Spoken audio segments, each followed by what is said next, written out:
শেষ করে যাব। এখানকার মেয়েরা অবশ্য গল্প করে না, তাড়াতাড়ি বাড়ি আসে, কারণ উনানে হাড়ি চাপিয়ে দিয়েছি, আবার আগুন বাইরে ধরে যায় কি। তিনজন স্ত্রী বলল, আপনি যাচ্ছেন জঙ্গলে, আমরা জঙ্গলে যে বাঘের খোরাক হতে চাই না, চলে যাচ্ছি বাপের বাড়ি। যদি ভবিষ্যতে কোনোদিন আবার ঘরে ফেরেন, খবর পেলে চিন্তা ভাবনা নেব।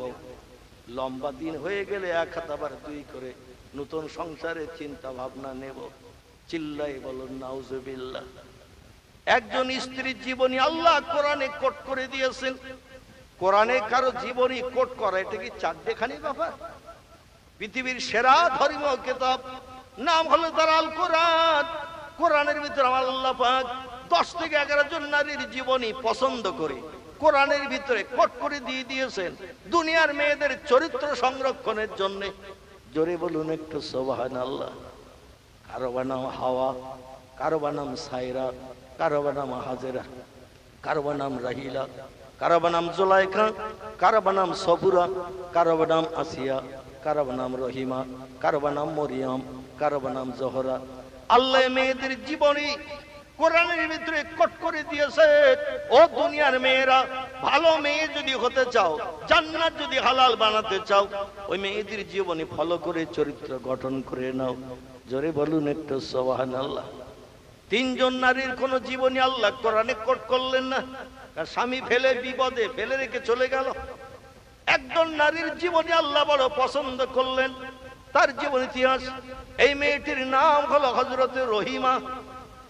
কি নাম? নাম তার রহিমা। স্ত্রী বলছেন, আইনা তাযহাবিয়া জাওজি, ও প্রাণের স্বামী যাচ্ছেন কোথায়? আইয়ুব নবী বললেন, পূর্বে তিনি স্ত্রীর কাছে যে তথ্য দিয়েছে তোমারও কাছে একই তথ্য। যাচ্ছি এলাল হাসার, হিংস্র জীবজন্তু যেখানে বাস করে সেখানে যাচ্ছি, যাতে আমার গায়ের পচা দুর্গন্ধ মানুষের নাকে না লাগে। স্ত্রী বললেন, বিবাহের দিন মাথার তালু থেকে নিয়ে পায়ের তলা পর্যন্ত মোহরের বিনিময়ে আপনার কাছে আমার বডিটা আমি বিক্রি করে দিয়েছি আপনাকে সেবা করার জন্য। জোরে বলুন একটু সুবহানাল্লাহ। এখন অসুস্থ বেমারিতে পড়েছেন, এখন যদি আপনার পাশে না দাঁড়ায়, কিয়ামতে আল্লাহর কাছে কোটি কোটি মানুষের সামনে মুখ দেখাতে পারবো না। আমাদের মেয়েরা দেখবেন বিবাহের আগে অনেক সেলাই ফোড়ন করে, পিকচার লেখে। বাপের বাড়ি থাকতে কাজকর্ম তেমন করে না, একটু সেলাই ফোড়ন করে, পিকচার টিকচার লেখে, সেলাই করে। শ্বশুর বাড়ি যখন বিয়ের পরে আসি, হাতে বানানো পিকচার গুলো দরজার মাথায় টানিয়ে দেয়। স্বামী শ্বশুর ভাসুর ঘরে ঢুকবে, দেখবে, বার হবে, আবার দেখে যাবে। দুই টিয়া পাখি দুই দিক থেকে দুই ঠোঁট এক জায়গায় করে গাছের ডালে পা দিয়ে বসে রয়েছে। দুই টিয়া পাখি, লাল ঠোঁট দুটো, স্বামী স্ত্রী, একেবারে মনের মহব্বতের মিল। দুই ঠোঁট এক জায়গায় করে গাছের ডালে পা দিয়ে বসে রয়েছে। টিয়া পাখির মাথার উপরে ছন্দ লেখা, পাতাগুলি সব সবুজ সবুজ, ফুলগুলি সব লাল, তোমার আমার ভালোবাসা থাকবে চিরকাল। স্বামী বলে, বের আগের থেকেও আমারে ভালোবাসত, অন্যতে এত সুন্দর পিকচার লেখে। স্বামী স্ত্রী দুজন টিয়া পাখি, কত সুন্দর মিল, আমাদেরও ভিতরে দেখছি সেই মিল। ও বিয়ের আগের থেকে আমারে ভালোবাসতো, না বাসলার এত সুন্দর পিকচার লেখে না। আল্লাহ বলে, ও বান্দা, ভুল ধারণা করিও না, পিকচার বাপের বাড়ি থেকে লিখে নে দরজার মাথায় টানিয়ে দিয়েছি। মনে করছো তোমার স্ত্রী তোমারই খুব ভালোবাসে। কেমন ভালোবাসে একটু পরীক্ষা নেব আগামীকাল সকালবেলা, কালকের সকালে পরীক্ষা নেব, দেখো তোমার স্ত্রী পরীক্ষায় ফার্স্ট ক্লাস ফার্স্ট হয় কিনা। পরের দিন সকাল হতে না হতে স্ত্রীর 21 বার বমি আর 27 বার পায়খানা। ধুইয়ে আনতেছে, আবার হড় হড় করে পায়খানা, বমি করতেছে, ধুয়ে দিচ্ছে, আবার বমি।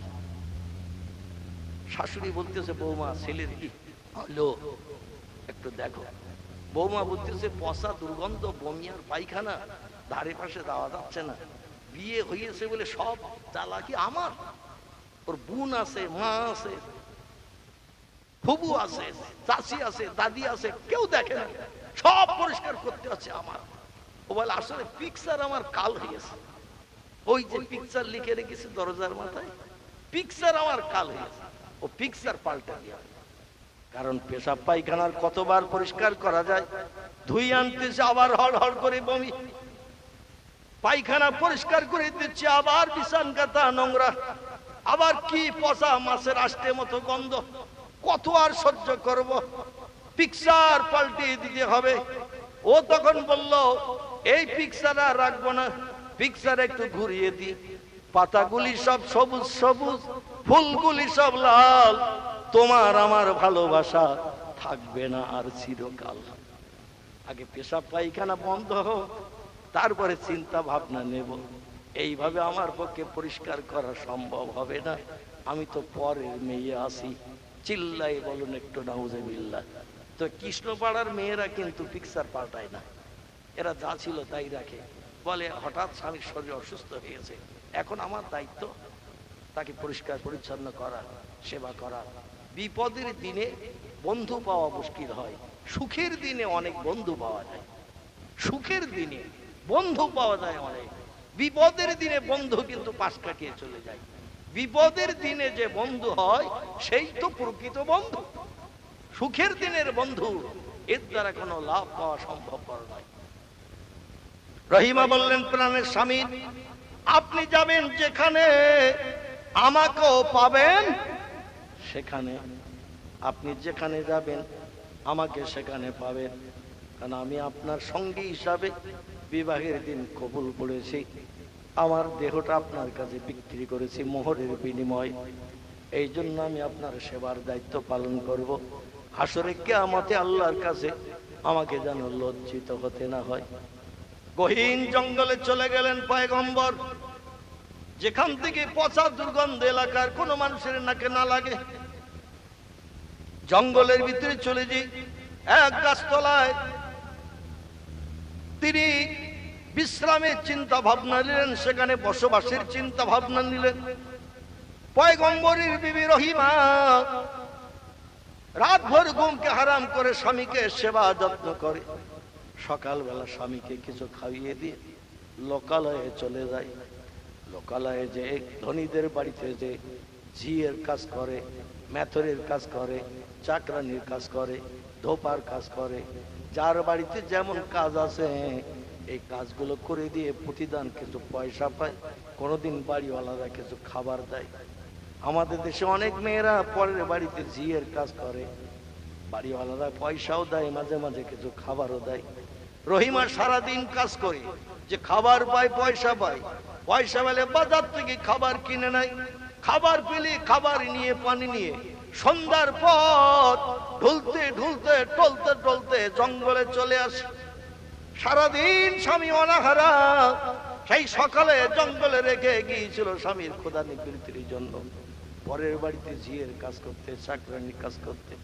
সন্ধ্যার পরে পানি আর খাবার নিয়ে জঙ্গলে ফিরে এসে স্বামীকে পিপাসার পানি পান করায়, নিজ হাতে করে খাবারগুলো তুলে তুলে স্বামীরে খাওয়ায়।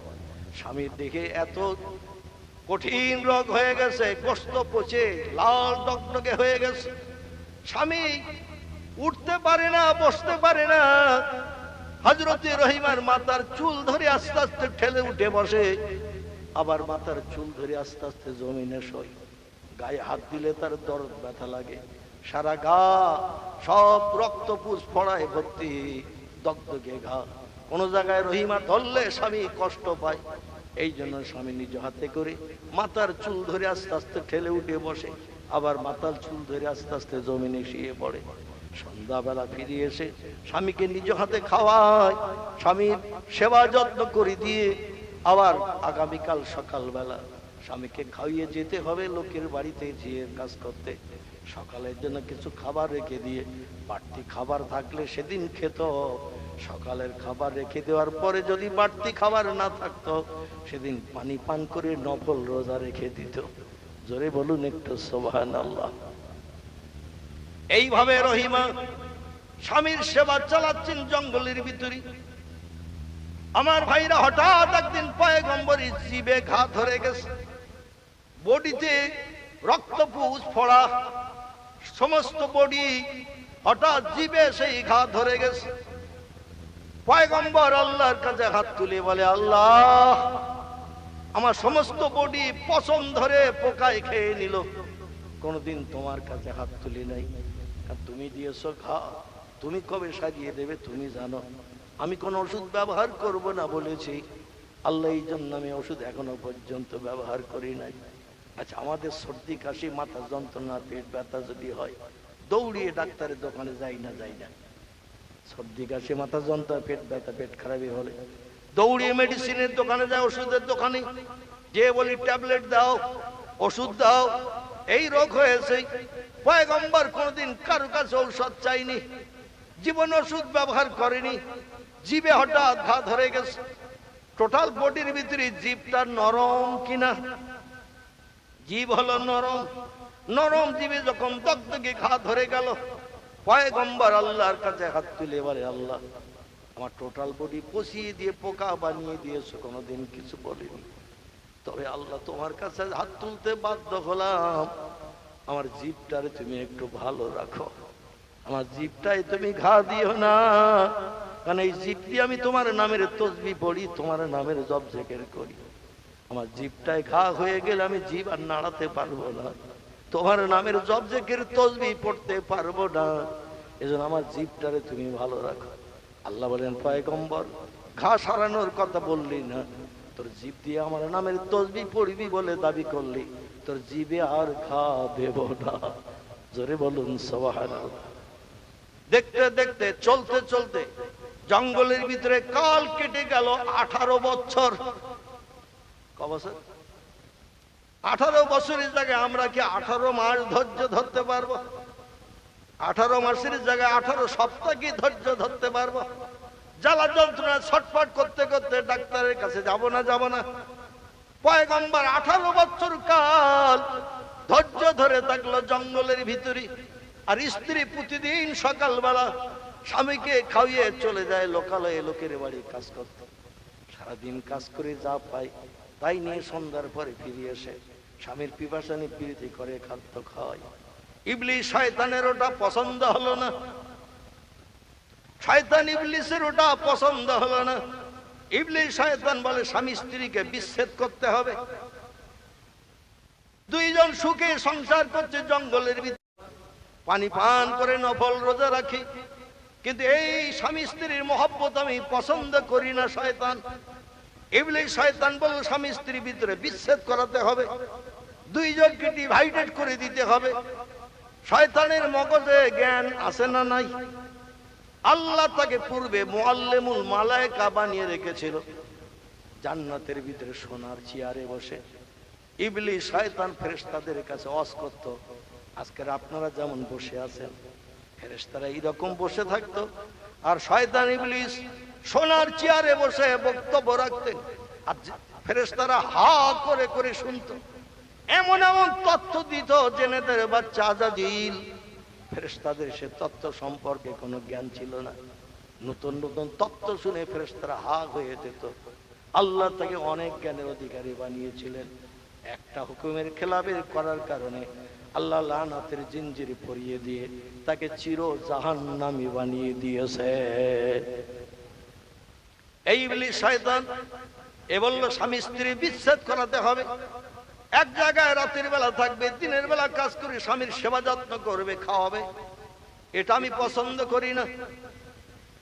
দেশের লোকজন যাদের কাছে যে রহিমা কাজ করতো যাদের বাড়িতে, তাদের যে বলল তোমরা যে মেয়েটারে নিয়ে সংসারে কাজ করাও, ওই মেয়েটার চরিত্র খারাপ, ব্যবহার খারাপ, তোমরা তো খোঁজ খবর নাও না, তারে দিয়ে কাজ করাও, ওই রকম মেয়ে দিয়ে তোমরা ঘরে কাজ করিও না, আর যার চরিত্র খারাপ তোমাদের বাড়ির মানুষেরা দেখা দেখি চরিত্র খারাপ হয়ে গেল।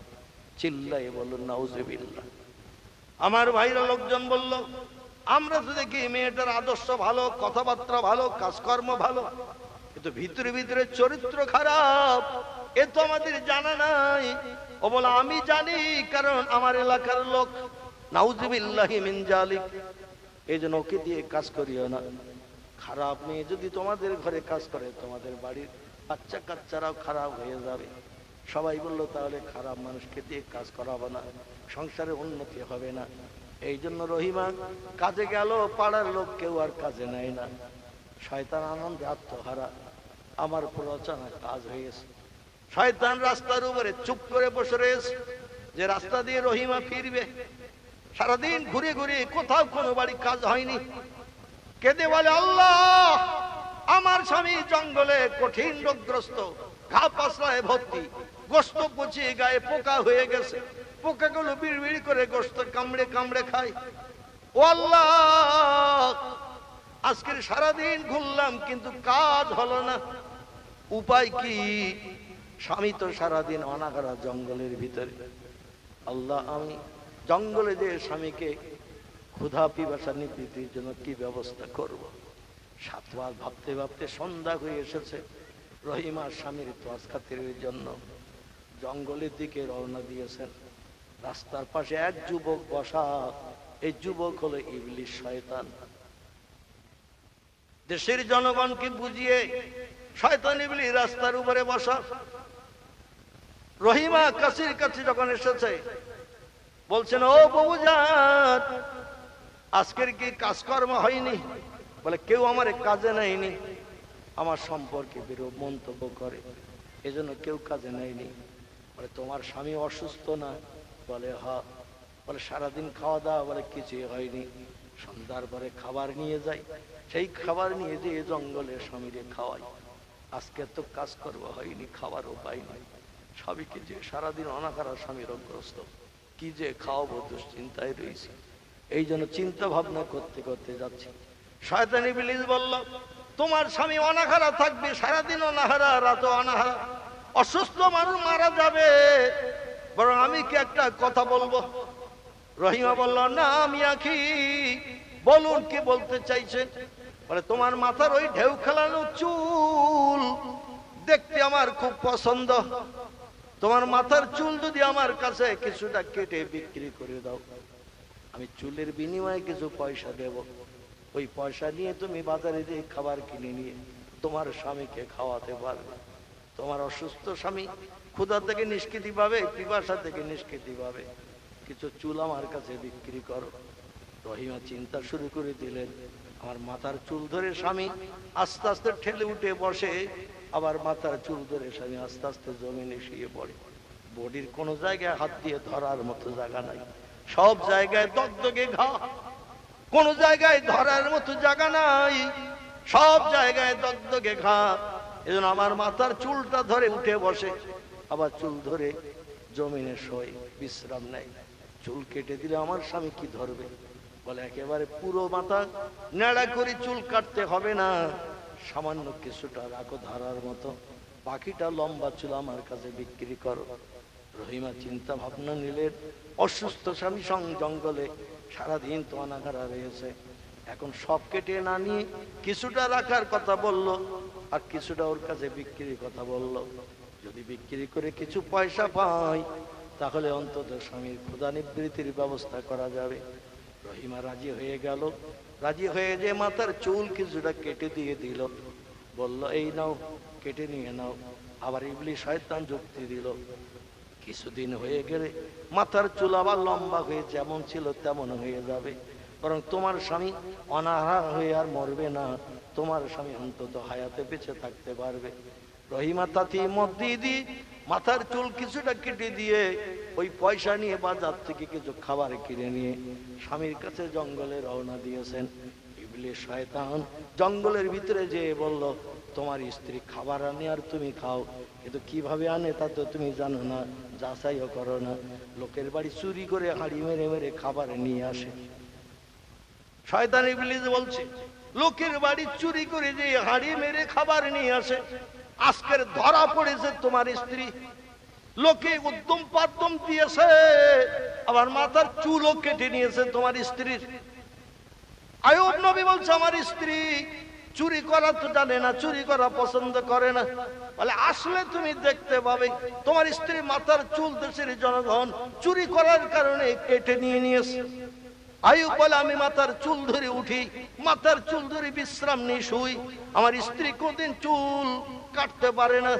বলে, আজকে দেশের লোক চুরি করার কারণে মাথার তো যথেষ্ট দিয়েছি, মাথার চুল কেটে নিয়েছে, আসলেই দেখবে খাবার কিনে নিয়ে। জঙ্গলে যে এসে গেল রহিমা, আইয়ুব নবী খাবারের দিকে না তাকিয়ে তাকাচ্ছে ওর মাথার দিকে। মাথার দিকে তাকিয়ে দেখে চুল লম্বা যা ছিল তা নাই, কিছুটা বাকি, বাকি লম্বা চুলগুলো সব কেটে নিয়েছে। পয়গম্বর বলল, এই জন্য আল্লাহর রহম হয় না।